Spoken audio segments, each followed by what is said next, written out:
ने इतनी रिस्पेक्ट दी है मेरे को, शायद मैं इतना डिज़र्व नहीं करती, क्योंकि मैंने तो काम करना अभी अभी चालू किया है और आप लोग मेरे से कहीं ज़्यादा बहुत सारे लोग मेरे से बहुत ज़्यादा एक्सपीरियंस है। तो जिस चीज़ को मैं इतना डिज़र्व नहीं करती, उसके बाद भी आपने मेरे को इतनी रिस्पेक्ट दी, उसके लिए बहुत बहुत धन्यवाद आपका, बहुत बहुत थैंक यू। आई नो ये जर्नी मैंने अभी अभी चालू की है और मेरे लिए जर्नी बाकी लोगों से थोड़ी इजी रही है, क्योंकि मेरे पापा मेरे साथ थे। मेरे पापा ने मेरे पापा मेरे साथ थे और मेरी पिन जब मैं 18 जैसे ही बन गई थी, मतलब 18 साल की जैसे ही हो गई थी, वैसे ही चालू हो गई थी मुझे बिना बताए।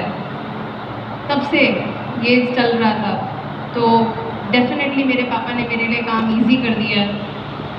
और कई लोग इसको क्वेश्चन भी करेंगे कि तुमको तो बहुत इजी से मिल गया है, बट आपको ये अपॉर्चुनिटी आपके पास आपके बच्चों को देने के लिए भी है।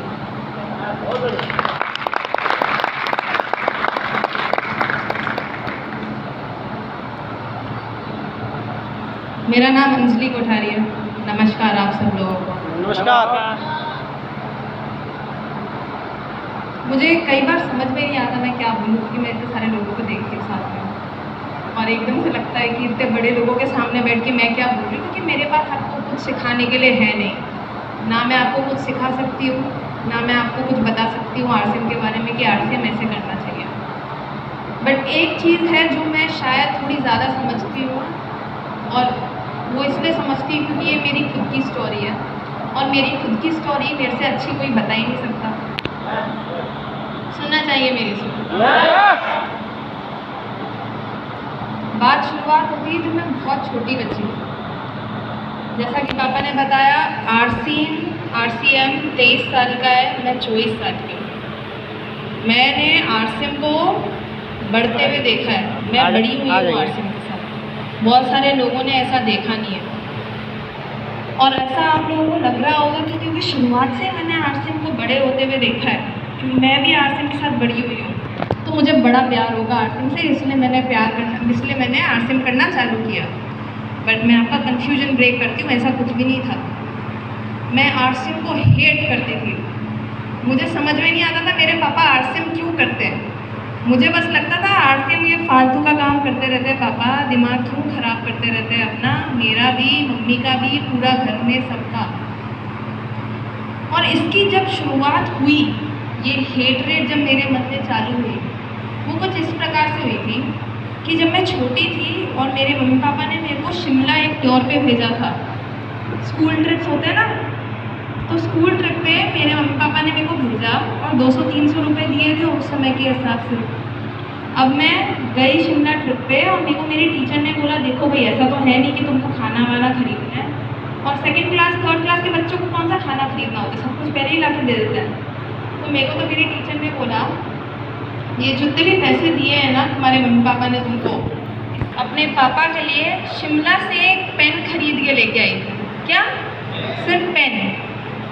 और मैंने बहुत प्यार से मेरे पापा को वो पेन ला के दिया भीलवाड़ा जब मैं आई, और मैंने पापा को बोला, पापा ये आपके लिए गिफ्ट।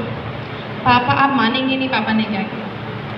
पापा ने वो पेन फेंक दिया, बोला ये आरसीएम का नहीं है, मैं यूज़ नहीं करूँगा।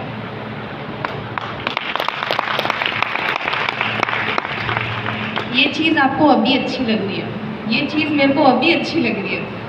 ये चीज़ एक छोटे बच्चों को बिल्कुल भी समझ में नहीं आती है। मुझे नफरत हो गई थी मेरे पापा से। मैंने उसी दिन डिसाइड कर लिया था इस इंसान के लिए कभी कुछ नहीं लाना। नफरत हो गई थी। और क्योंकि क्या होता था ना, जब कई बार बहुत सारे डिस्ट्रीब्यूटर्स आते थे या फिर बहुत सारे जो लोग आरसीएम ज्वाइन करना चाहते थे वो घर पे आते थे, और हमारा जो गेस्ट रूम हुआ रहता था वो भरा हुआ रहता था लोगों के साथ हर समय, और परेड लग जाती थी मेरी और मेरी छोटी बहन की। तो मेरा दिमाग उसमें भी बहुत ख़राब रहता था कि यार ये इतने सारे लोग आ गए, अब क्या मेरा काम यही रह गया, लोगों को पानी पिलाओ, स्नैक्स दो, ये करो वो करो। दिमाग ऐसा ख़राब हो चुका था आरसीएम की वजह से कि मैंने डिसाइड कर लिया था कि कुछ भी कर लूँगी ज़िंदगी में, आरसीएम नहीं करूँगी। ऐसा दिमाग बना लिया था मैंने। बट फिर ऐसा क्या हुआ, मुझे अच्छे से याद है क्योंकि मेरे दिमाग में इतनी हेट थी ना आरसीएम के लिए, जैसा नेचुरली हर कोई इंसान करता है, मेरी एज का कोई भी बंदा करेगा, बंदी करेगी, वो होगा कि जिस काम में वो अच्छे हैं, जो क्वालिटीज़ उनके अंदर अच्छी है, उसके हिसाब से उसमें पढ़ाई कर लेंगे, उसमें जॉब ले लेंगे। और मैं भी उसी मेंटालिटी के साथ आगे गई। मैंने जब अपनी 12th स्टैंडर्ड ख़त्म की, मेरे पास बहुत सारे चॉइसेस थे कि मेरे को आगे लाइफ में करना क्या है, बट मुझे हमेशा से पता था कि फ़ैशन में मैं बहुत ज़्यादा इंटरेस्टेड हूँ और मुझे पता है कि मैं उसमें अच्छी हूँ। बट फ़ैशन डिज़ाइन नहीं करना चाहती, मैं फ़ैशन के थ्रू कम्युनिकेट करना चाहती हूँ, कम्युनिकेशन सीखना चाहती हूँ, मल्टीमीडिया सीखना चाहती हूँ। तो इसीलिए मैंने एक पार्सन स्कूल ऑफ डिज़ाइन नाम की स्कूल है, जो कि एक अमेरिकन इंस्टीट्यूट है, वहाँ पे अपना एडमिशन दिया और मैंने अपनी 4 साल की डिग्री वहाँ से कंप्लीट की, फ़ैशन कम्युनिकेशन। जब मैं अपनी फ़ैशन कम्युनिकेशन की डिग्री कर रही थी, तब बहुत सारी इंटर्नशिप्स भी की थी मैंने बीच में, ताकि मेरे को पता चले कि अगर मैं फ़ैशन कम्युनिकेशन भी पढ़ रही हूँ तो एग्जैक्टली मेरे को फ़ैशन कम्युनिकेशन में करना क्या है। उसके लिए इंटर्नशिप्स, खूब तरह की इंटर्नशिप्स की मैंने, ग्राफिक डिज़ाइनर की इंटर्नशिप की, स्टाइलिस्ट की इंटर्नशिप की, बहुत सारी। उसमें से एक चीज़ मेरे को समझ में आई थी, वो थी पब्लिसिटी, पीआर का काम, पब्लिक रिलेशन का काम। जब मेरे को पब्लिक रिलेशन से थोड़ा अटैचमेंट हुआ, मुझे लगा कि मैं इसमें अच्छी हूँ, मैं शायद इसमें अपना करियर बना सकती हूँ। तो जब मैंने कॉलेज ग्रेजुएट किया, मैंने 3 कंपनी में अप्लाई किया था, तीनों कंपनीज में मेरा सिलेक्शन हो गया। बट एक कंपनी जो मेरे को बहुत ज़्यादा नोटिसेबल हुई थी, वो थी रेनड्रॉप मीडिया, जो कि एक सेलिब्रिटी और फिल्म्स की पीआर करती थी। किसकी? सेलिब्रिटी और फिल्म्स की। फिल्म्स माने आप लोग जितनी भी मूवीज़ देखते हैं, तो उसके ऊपर मेरे को पब्लिसिटी क्रिएट करनी थी। इसका मतलब ये भी है कि कई बार बहुत सारी मूवीज़ जो आप लोग आज देखते हैं, वो मेरी जॉब के थ्रू मैं 6 महीने पहले देख ली थी, वो भी एक्टर और एक्ट्रेसेस के घर पे बैठ के, उनके साथ बैठ के। इतना क्लोज रिलेशनशिप हुआ करता था मेरा। तो फिल्म पब्लिसिटी की, सेलिब्रिटी पब्लिसिटी की, और शुरुआत के 6 महीने मैंने अपनी जॉब में बहुत मज़े लिया। मेरे को शुरुआत के 6 महीने में ऐसा लग रहा था पापा मम्मी से छुटकारा मिल गया, अब मैं फ्री, अब मेरे को जो करना होगा अब मैं वो करूँगी। तो मैंने उसका पूरा फ़ायदा उठाया। मैंने बोला अब तो कुछ नहीं है, अब तो मैं खुद के पैसे कमा रही हूँ, पापा मेरे को क्या बोलेंगे। शुरुआत के 6 महीने बहुत मज़े किए मैंने अपनी नौकरी में। बहुत अच्छा भी लगता है ना, किसको अच्छा नहीं लगता सेलिब्रिटी के साथ उठना बैठना, खाना पीना, किसको अच्छा नहीं लगता है। 6 महीने मेरे को मेरी लाइफ बहुत ग्लैमरस लगी। बात तब चेंज होने लगी जब मैं अपने काम में अच्छी होने लगी और मेरे बॉस ने मेरे को 6 महीने के अंदर एक प्रमोशन दे दिया। विदिन 6 मंथ्स, मैं झूठ नहीं बोल रही हूँ आप लोगों से, विदिन 6 मंथ्स मुझे प्रमोशन मिला। और 6 मंथ्स के बाद जो मेरी हत्या खड़ी हुई, उससे मैं घबरा गई। आप मानेंगे नहीं, जैसे जैसा मेरा लेवल बढ़ता गया वैसे वैसे मेरी टाइम्स बढ़ते गए। मैं सुबह 8 बजे निकलती थी घर से और मैं रात में आती थी 3 बजे सुबह। ये मेरी लाइफस्टाइल हो चुकी थी। क्योंकि क्या होता है ना, सेलिब्रिटीज़ के साथ सारे उल्लू होते हैं, रात में ही जगह में रहते हैं। ये मेरी लाइफस्टाइल हो गई।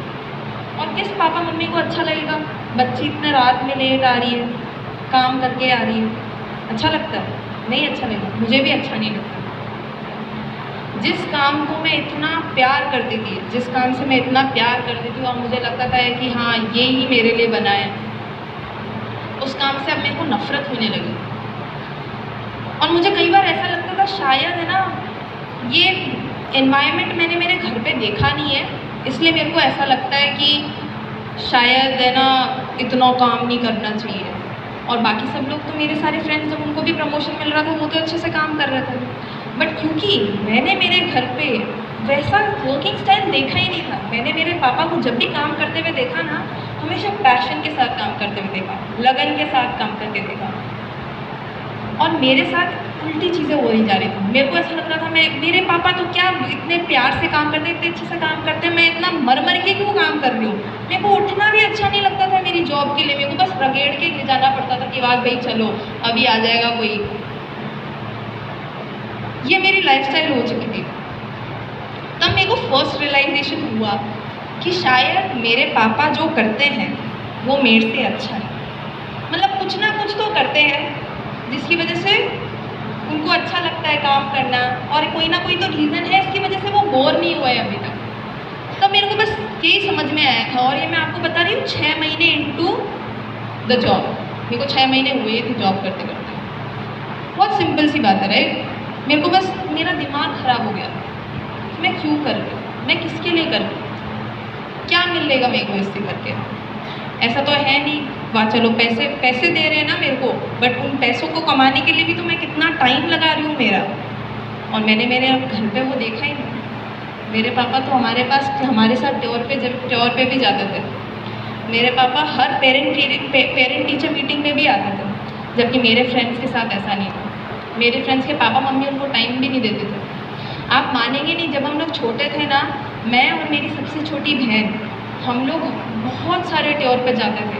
आई थिंक समर वेकेशन पे भी टूर होता था, दिसंबर में भी, विंटर वेकेशन में भी हम लोग टूर पे जाते थे, न्यू ईयर मनाने चले जाते थे, बहुत घूमते थे पापा के साथ, बहुत। और मेरी जैसी जॉब के साथ मैं वो किसी हालत में कर ही नहीं सकती थी। तब मेरे को लगा कि हाँ चलो, पापा कुछ अच्छा ही करते हैं, बट मेरे लिए नहीं है, वो पापा के लिए ही है। मैं क्यों करूँ, मेरे को तो नहीं लगता मेरे लिए है वो। ये मेरा फर्स्ट रियलाइजेशन। सेकेंड रियलाइजेशन, आप में से बहुत सारों को समझ में आएगा, बहुत सारे को समझ में नहीं आएगा। जिन लोगों को समझ में नहीं आएगा मैं सब कुछ मैं बताऊंगी आप लोगों को इसके बारे में। बट आई थिंक मेरी एज के जो लड़के लड़कियां हैं उनको इस बारे में पता होगा, और ये मेरा सबसे बड़ा रीज़न था आरसीएम करने के लिए। आप में से किस लोगों ने एआई के बारे में सुना है, आर्टिफिशियल इंटेलिजेंस के बारे में? बहुत कम लोगों ने आर्टिफिशियल इंटेलिजेंस के बारे में सुना है। इनफैक्ट मेरी जनरेशन के लोग ने भी यहाँ पे आर्टिफिशियल इंटेलिजेंस के बारे में नहीं सुना है। एक एग्जांपल देती हूँ, आप में से जो मेरे से बड़ी एज में है, आपके लिए मैं टारगेट करती हूँ ये चीज़। जब आप छोटे थे, जब आप बड़े हो रहे थे, तब आप बोलते थे कि यार फ्यूचर में बहुत सारी चीज़ें ऐसी होने लगेगी जो हमारे हाथ में नहीं रहेगी, सिर्फ कंप्यूटर वो नौकरी करेगा, कंप्यूटर वो जॉब करेगा, राइट। सब लोग सोचते थे, सब लोगों को पता था फ्यूचर में ऐसा होगा, बट अब वो सोच नहीं रही है, अब वो रियलिटी हो गई है। आप लोगों को शायद पता भी नहीं है। एग्जाम्पल